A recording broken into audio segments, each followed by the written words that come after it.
So this is Steve, and I'm here with Steve Shine, who is the Allen County Republican chairman. We appreciate your time today, Steve. It's a pleasure. I like being on the new media.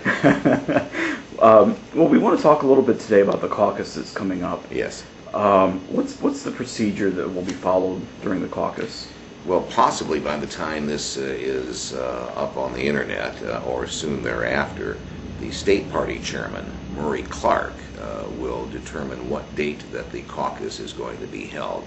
Most likely, and by a process of elimination in my mind, it will be 2 weeks from this Saturday. It would be June the 12th. And the reason why is because you need 10 days notice before the caucus, so it's impossible to be next Saturday. And at the end of the month, the 18th and 19th, the Republican State Convention is being held in Indianapolis, so it wouldn't be on either of those days. The 20th is the last possible day that the caucus could be held under Indiana law, and I don't think the party is going to be so rude as to schedule a caucus on Father's Day. I hope not. So it looks like by a process of elimination it will be on Saturday the 12th, and the reason I'm focusing on a Saturday is because there will be a lot of business that will be taking place, and I don't think that anyone wants to have it on a weekday or weeknight. Mm-hmm. So everyone will gather. Well, everyone precinct. is about 500 plus, maybe around 520 precinct committee men and women from the 8 counties that comprise the 3rd congressional district. There are 8 counties within the congressional district, and each of those counties will send to the caucus their precinct committee men and women as delegates, if you will. Allen County has 260 of the 500 and some precinct officials who will be voting. Mm-hmm. And everyone will gather then, and yes. Will there be speeches from each of the candidates? I would imagine, I would think that it wouldn't be a caucus without being able to hear from the candidates. However, the rules with regard to how the caucus is carried out, those rules are developed and implemented by the state party chairman, Murray Clark, not by me. So yeah, I have really little or no voice in how the caucus will be run. Mm-hmm. And really, the whole process is not something that's decided locally. It's decided on a state level. Well, the process for the caucus, yes. The rules for the caucus, there are some things that are mandatory pursuant to Indiana code. For instance, when there's a vacancy in office, you must have a caucus within 30 days from the date of that vacancy. Hence, the June 20th drop dead date, if you will, that one has to have their party caucus by that date. But as far as how the caucus operates once it's called, those will be rules that will be determined by the state party chairman. Mm-hmm. Will proxy votes be allowed?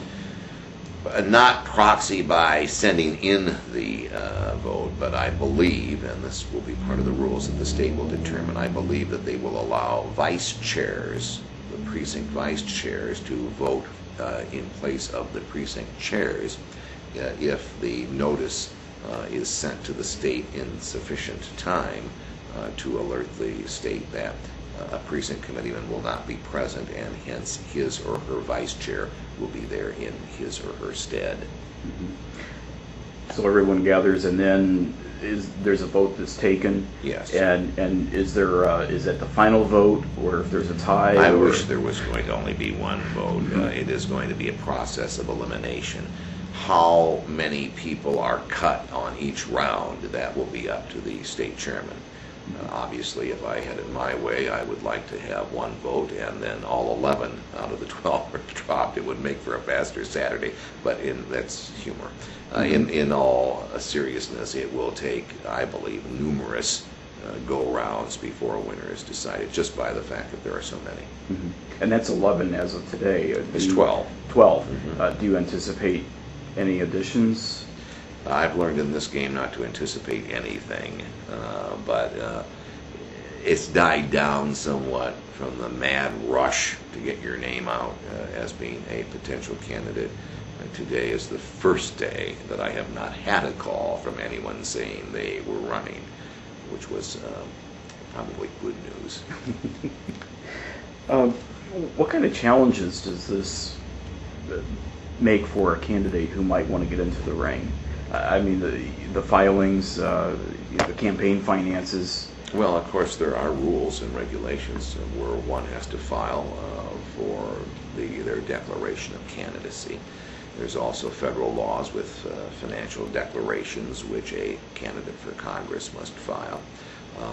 But as far as the actually running for the position, it is a much more manageable task trying to influence 520-some people than it is thousands of people across the 3rd District, and trying to influence them rather than on a one-on-one basis by way of radio, TV, newspaper, blogs, direct mail. That's not how it happens in a caucus. It does with direct mail and maybe blogging and websites. But basically, this is the most basic of how a political system works. It's a contacting one-on-one. Each one of those precinct committee people really are going to expect a call or direct communications from the candidate, and I assure you they will. They probably will be inundated with the amount of contact.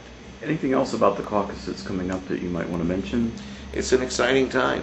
It's historical. We have not had a vacancy created by or an opportunity to select a candidate in this manner since 1989, 21 years ago, when the same procedure was invoked when Dan Quayle became Vice President of the United States. It was then necessary to fill his seat by way of a Republican caucus. And the caucus selected at that time an individual who then ran in a special election held shortly thereafter. Someone told me that caucus ran 12 hours.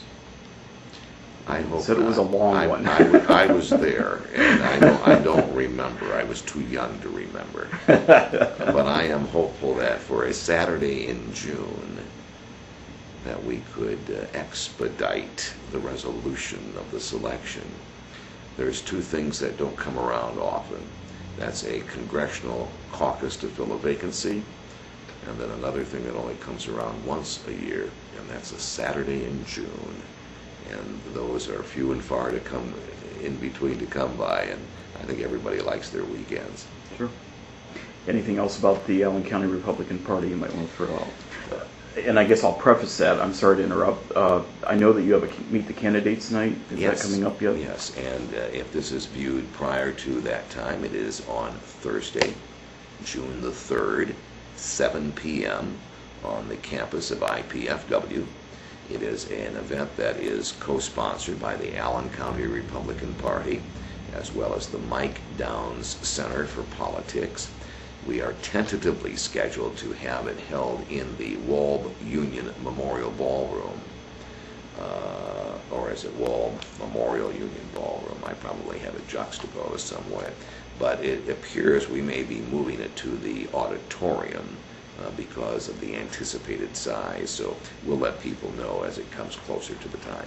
But for sure, it's Thursday, June 3rd, beginning at 7, come heck or high water. It will be on the campus of IPFW, and the venue, depending on the anticipated crowd, may move from Walb Ballroom to the IPFW auditorium. Okay.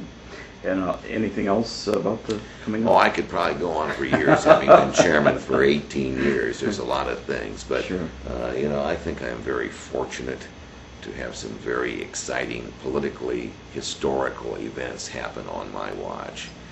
And a lot of them have been traumatic, but I think that builds character and leadership in the way those are handled, and I am thankful for the challenges that have been given to me. And it's an interesting time, and I'm very thankful for it.